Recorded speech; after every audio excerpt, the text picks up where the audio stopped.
Aunty గారు ఎవరు బాబు ఇటు వచ్చావు? బయట టూలెట్ చూసి వచ్చామండి రెంట్కి. అవునా? ఇక్కడ బ్యాచిలర్స్ రూమ్స్ ఇవ్వం బాబు. అవునా సరేలే, నువ్వు ఇంతగానో అడుగుతున్నావు కాబట్టి నీకు మాత్రం రూమ్ ఇస్తా. కాకపోతే రూమ్ రూల్స్ ఉన్నాయి. నీ ఆధార్ కార్డు, నీ పాన్ కార్డు, ఓటర్ కార్డు, నీ ఇంటి పత్రాలు అన్ని కావాలి. అవన్నీ ఎందుకు? ఇల్లు నాకు రెంట్కి ఎత్తున్నారా, ఇల్లు అమ్మేస్తున్నారా? ఏంటి బాబు ఏదో అంటున్నట్టున్నా? ఏం లేదండి, రెండింతో చెప్పండి.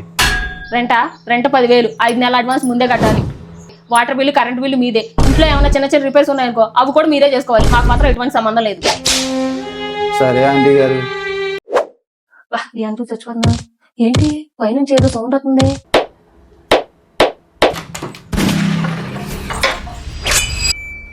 బాబు కొట్టు, గోడ కూడా బదులు కొట్టేసి. ఇంకెందుకు ఆ గోడ?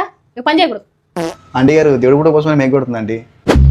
దేవుడి ఫోటోల కోసం కొడుతున్నావా? దేవుడి ఫోటోలు నీకు అంత ఇష్టం ఉంటే సెల్ఫ్ లో కూడా పెట్టుకోవచ్చు బాబు. ఇలా మేకులు గీకులు కొడితే ఊరుకోము. ఇలా మేకులు గీకులు కొడతాను మీకు ఇల్లు ఇచ్చింది. నీకు ఇష్టం అంటే ఉండే, మాకు కష్టమైతే మానే. అట్లే మా ఆయన ప్రేమతో కట్టించుకున్నాడు ఈ ఇల్లు. ఈ వాన నుండి పొద్దు తిట్టిపోతుంది.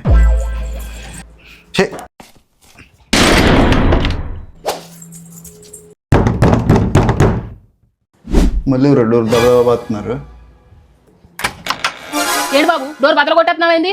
డోర్ ఎందుకు బాబు అంత గట్టిగా వేస్తున్నావు? పక్కలు కొట్టే ఇంకెందుకు? మేము చేపించుకుంటాం, మేము ఉన్నాగా.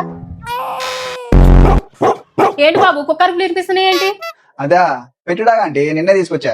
కుక్కను పెంచుకుంటున్నావా? అసలు కుక్కలన్నా కుక్కల వాసలన్నా మా ఆయనకి అసలు పడదు. ఎవరినడికి తీసుకొచ్చావు నువ్వు కుక్కనే? కుక్క ఉండాలనుకుంటే నువ్వు ఉండకూడదు.